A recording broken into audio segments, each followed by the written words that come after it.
مالح براقها والمدن شن سلام تتقاسمه كل البدين واخو الصديق غلق ابواب الشجن وقلبوا بالمروه يفتحي. صلوا على النبي. الوهبي اللي علومه دائما زينه ولا يفعل لا علم زين ارسل بدعوه مع الغالي حسن وجام الاغثم تقول صابه رطين. وابو ضياء حندرا من عند من قرر يشارك ويلغي دعوتين وقبلها ابو امير المؤتمن من الرياضه تسلي مرتين وقال يا طب روحي والبدن غلاك عند الجميع اين انت وين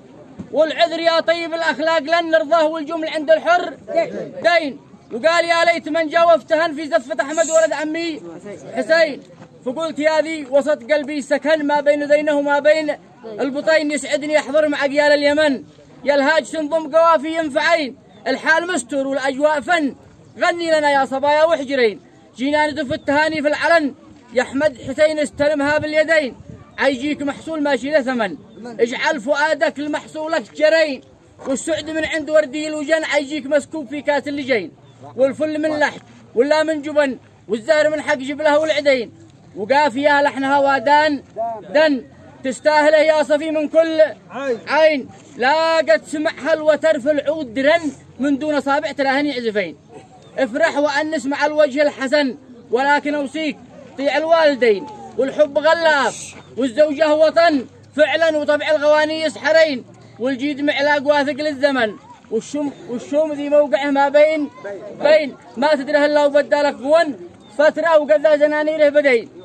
لا ترتزح ليه جدرانه وكن من الدكا فوقهن يتخربين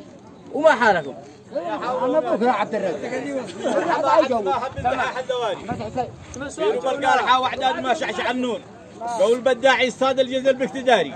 شاعر ارتاد في نظم القوافي برفسور يتقن القافيه ويجيد لعب الاتاري بصمته واضحه في المنتدى والفلكلور وانت يا ابو ضياء مثلك يزيد يكون افتخاري منطقه الشعر من مذهب وسنه ودستور من جزاله حروفه ما يمل يقاري لا نفح شمها عوده وكاذي وكافور وهذا فرح ونور والله يديم السرور له السرور ويحبوها له سلام. الله على ابوك يا عبد الرزاق والحال الله على ابوك